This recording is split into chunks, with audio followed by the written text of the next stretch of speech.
वाहिगुरु जी का खालसा वाहिगुरु जी की फतेह।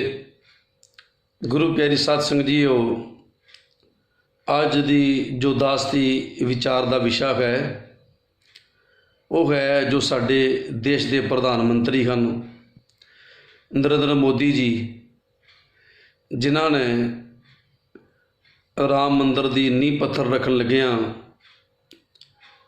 वो गल कर दी है जिहदे नाल बहुत सारे गुरसिखा अंदर ये जिहड़ा वाद विवाद छिड़िया है।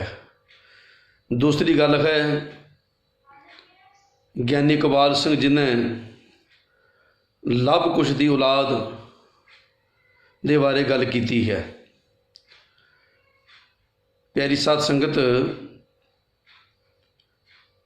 इन्हां दा कसूर कोई नहीं है। इन्हां ने गल्लां तां कीतियां हन। लव कुश की औलाद बारे इकबाल सिंह ने कहा है, मोदी ने जिहड़ी गल कीती है गोबिंद रामायण की गल की है। असल विच ये गल्लां जिहड़ियां हन सानूं विचारनियां पैणगियां, समझनियां पैणगियां कि जिहड़े ऐसे ग्रंथ हैं, सूरज प्रकाश ग्रंथ है, गुरु बिलास पातशाही छेवीं है, जां टकसाल दे वो ग्रंथ जिन्हां विच लव कुश की गलबात की गई है। होर भी बहुत कुछ लिखिया है, क्योंकि जी टकसाल की मर्यादा उहदे विच भी लिखिया है सिख ने चार रंग बन्ने ने। यह भी गल लिखी है कि जदों सिख दे घर कोई बच्चा पैदा होवे तो उत्थे दाई जिहड़ी है अंमृतधारी होनी चाहिए है। इहो जिहियां गल्लां लिखियां हन जिहड़ियां गल्लां आपां नहीं कर सकते, तो बहुत सारियां गल्लां जिहड़ियां हन वो गुरमत तो उल्ट हन। मेरी कई बार इस तरह विचार होंदी है तो मैं गल कहना भी सिख रहत मर्यादा जो श्री अकाल तख्त साहब दी है, सानू सारिਆਂ ਨੂੰ ਉਹ ਰਹਿਤ मर्यादा ਮੰਨ ਲੈਣੀ ਚਾਹੀਦੀ है। तो गुरु ग्रंथ साहब की जो बाणी है, जो सिद्धांत है गुरबाणी का, उन्होंने मनना चाहिए है। बाकी दसम ग्रंथ में बहुत कुछ लिखा है, इन्होंने ग्रंथों में बहुत कुछ लिखा है। लोड़ है पंथक विद्वान जिहड़े ने बैठन विचार करन, जिहड़ा इन्हां विच कूड़ कुवार लिखिया है वो सारा बाहर कढ़ दिओ, फूक दिओ इन्हां विचों कढ़ के, चाहे वो सूरज प्रकाश ग्रंथ है, दसम ग्रंथ है, गुरु बिलास पातशाह छेवीं है, भावें टकसाल दे कोई जिहड़े धार्मिक ग्रंथ हैं। नहीं तो आने वाले समय दे विच साडे बच्चियां ने जदों पढ़ लिख के इहो जिहे ग्रंथ उन्हां दे सामने आउणगे तो फिर वो की कहणगे भी आ की कुछ लिखिया सी ते किहदा प्रचार हुंदा रिहा है। इसलिए ज्ञानी इकबाल सिंह ने जिहड़ियां गल्लां कीतियां हन उन्हें सारे हवाले दिते हैं टकसाल के ग्रंथों में। मैं पढ़िया तो आ कुछ उत्थे लिखिया होया है। पहली गल तो यह है कि जिहड़ी गल आपां करनी है वो सानूं विचार लैनी चाहिए है।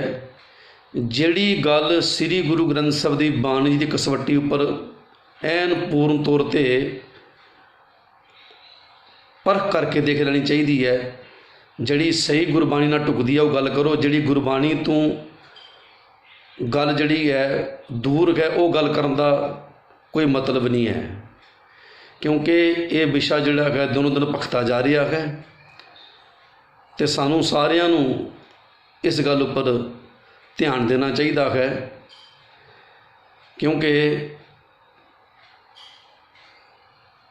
ग्रंथों के विच वो मनमत लिखी है, वो मनमत दीयां गल्लां लिखियां हैं जिहड़ियां गल्लां श्री गुरु ग्रंथ साहिब महाराज जी की पवित्र बाणी अंदर सानू वर्जियां गईयां हैं। कसवट्टी जिहड़ी है वो गुरु की बाणी है। इसलिए नरेंद्र मोदी ने जो बोलिया है, जो ज्ञानी इकबाल सिंह ने बोलिया है, सानू सब नूं इस गल का बड़ा दुख है। उन्होंने गलत बोलिया, पर उन्होंने कितों पढ़ के ਜੋ ਗ੍ਰੰਥਾਂ ਵਿੱਚ ਲਿਖਿਆ ਹੈ ਉਹਦੇ ਹਵਾਲੇ ਦੇ ਕੇ ਹੀ ਇਹ ਸਾਰਾ ਕੁਝ ਬੋਲਿਆ ਹੈ। ਇਸ ਲਈ ਸਾਨੂੰ ਚਾਹੀਦਾ ਹੈ ਛਾਂਟ ਕੀਤੀ ਜਾਏ। ਇਹ ਜਿਹੜੀਆਂ ਗੱਲਾਂ ਲਿਖੀਆਂ ਹਨ ਧਰਮ ਗ੍ਰੰਥਾਂ ਦੇ ਵਿੱਚ, ਇਹਨਾਂ ਗ੍ਰੰਥਾਂ ਦੇ ਵਿੱਚ, ਉਹ ਸਾਰੀਆਂ ਬਾਹਰ ਕੱਢ ਦਿੱਤੀਆਂ ਜਾਣ। ਅਤੇ ਮੈਂ ਤਾਂ ਕਹਿੰਦਾ ਅੱਗ ਲਾ ਕੇ ਇਹੋ ਜਿਹੇ ਗ੍ਰੰਥ ਜਿਹੜੇ ਨੇ ਸਾੜ ਦਿੱਤੇ ਜਾਣੇ ਚਾਹੀਦੇ ਹਨ ਜਿਹੜੇ ਇਸ ਤਰ੍ਹਾਂ ਮਨਮਤ ਦੀਆਂ ਗੱਲਾਂ ਕਰਦੇ ਹਨ। ਦੇਖੋ ਸਤਸੰਗ, ਇੱਕ ਬੰਦਾ ਸ੍ਰੀ ਅਕਾਲ ਤਖਤ ਸਾਹਿਬ 'ਤੇ ਜਾਵੇ, ਪਹਿਲਾਂ ਉੱਥੇ ਨਮਸਕਾਰ ਕਰੇ, ਕੁਝ ਦਿਨ ਠਹਿਰੇ, ਉੱਥੇ ਦੀ ਮਰਜ਼ਾਦਾ ਵੇਖੇ, ਫਿਰ ਉਹ 2 ਦਿਨਾਂ ਬਾਅਦ ਦਮਦਮੀ ਟਕਸਾਲ ਦੇ ਵਿੱਚ ਆ ਜਾਵੇ, 2 ਦਿਨ ਉੱਥੇ ਠਹਿਰ ਕੇ ਉੱਥੇ ਦੀ ਮਰਜ਼ਾਦਾ ਵੇਖੇ, ਫਿਰ ਆ ਜਾਏ ਨਾਨਕਸਰ, ਉੱਥੇ 2-3 ਦਿਨ ਠਹਿਰ ਕੇ ਸਾਰੀ ਮਰਜ਼ਾਦਾ ਵੇਖੇ, ਫਿਰ ਆ ਜਾਏ ਅਰਾੜਾ ਸਾਹਿਬ, ਉੱਥੇ ਆ ਕਰਕੇ 2-4 ਦਿਨ ਠਹਿਰੇ, ਸਾਰੀ ਮਰਜ਼ਾਦਾ ਵੇਖੇ। ਉਹ ਸਿੱਖ ਜਿਹੜਾ ਭੰਬਲ ਭੁੱਸੇ ਪੈ ਜਾਏਗਾ, ਮੈਂ ਕਿਹਨੂੰ ਮੰਨਾਂ ਕਿਹਨੂੰ ਨਾ ਮੰਨਾਂ। ਇਹਨਾਂ ਦੇਹਧਾਰੀਆਂ ਦੇ ਡੇਰਿਆਂ ਵਿੱਚ ਵੱਖਰੀਆਂ ਵੱਖਰੀਆਂ ਮਰਜ਼ਾਦਾ, ਵੱਖਰੀਆਂ ਵੱਖਰੀਆਂ ਗੱਲਾਂ ਜਿਹੜੀਆਂ ਹਨ ਸਾਨੂੰ ਦਿਸਣਗੀਆਂ। ਅਤੇ ਚਾਹੀਦਾ ਇਹ ਹੈ ਜੋ ਸਾਡਾ ਕੇਂਦਰ ਹੈ ਸ੍ਰੀ ਅਕਾਲ ਤਖਤ ਸਾਹਿਬ, ਜੋ ਸਾਡੀ ਪੰਥਕ ਮਰਜ਼ਾਦਾ ਹੈ, ਸਾਨੂੰ ਉਹ ਮੰਨ ਲੈਣੀ ਚਾਹੀਦੀ ਹੈ।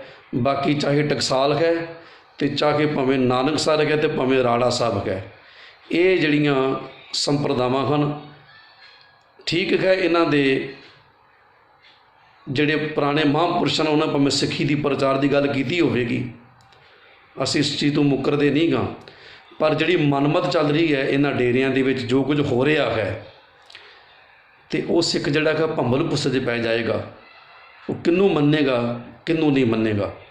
ਇਸ ਲਈ ਲੋੜ ਹੈ, ਜ਼ਰੂਰਤ ਹੈ ਕਿ ਜਿੰਨੇ ਵੀ ਡੇਰੇਦਾਰ ਨੇ, ਜਿੰਨੇ ਵੀ ਟਕਸਾਲਾਂ ਹਨ, ਸੰਪਰਦਾਵਾਂ ਹਨ, ਇਹ ਸਾਰਾ ਆਪਣਾ ਕੂੜ ਕੁਆੜ ਜਿਹੜਾ ਕਿ ਬੰਦ ਕਰਨ ਅਤੇ ਸਿੱਖ ਰਹਿਤ ਮਰਜ਼ਾਦਾ ਸ੍ਰੀ ਅਕਾਲ ਤਖਤ ਸਾਹਿਬ ਜੀ ਦੀ ਉਹਨੂੰ ਸਾਰੇ ਹੀ ਲਾਗੂ ਕਰ ਦੇਣ ਅਤੇ ਉਸ ਮੁਤਾਬਕ ਚੱਲਣ, ਅਤੇ ਜੋ ਸ੍ਰੀ ਗੁਰੂ ਗ੍ਰੰਥ ਸਾਹਿਬ ਜੀ ਦੀ ਬਾਣੀ ਹੈ ਉਹਨੂੰ ਆਪਾਂ ਸਾਰੇ ਮੰਨੀਏ। ਦੇਖੋ ਦਿਨੋਂ ਦਿਨ ਇਹ ਸਾਰਾ ਕੁਝ ਵਿਗੜਦਾ ਜਾ ਰਿਹਾ ਹੈ। ਜਦੋਂ ਸਿੱਖ ਰਹਿਤ ਮਰਜ਼ਾਦਾ ਮੁਤਾਬਕ ਲਿਖਿਆ ਹੈ ਕਿ ਸ੍ਰੀ ਗੁਰੂ ਗ੍ਰੰਥ ਸਾਹਿਬ ਜੀ ਦੇ ਬਰਾਬਰ ਕਿਸੇ ਹੋਰ ਗ੍ਰੰਥ ਦਾ ਪ੍ਰਕਾਸ਼ ਨਹੀਂ ਹੋ ਸਕਦਾ, ਫਿਰ 10ਵੇਂ ਗ੍ਰੰਥ ਦਾ ਪ੍ਰਕਾਸ਼ ਕੀਤਾ ਹੈ, ਫਿਰ ਸਰਬਲੋਕ ਗ੍ਰੰਥ ਦਾ ਪ੍ਰਕਾਸ਼ ਕੀਤਾ ਸਾਡੇ ਤਖਤਾਂ ਦੇ ਉੱਪਰ।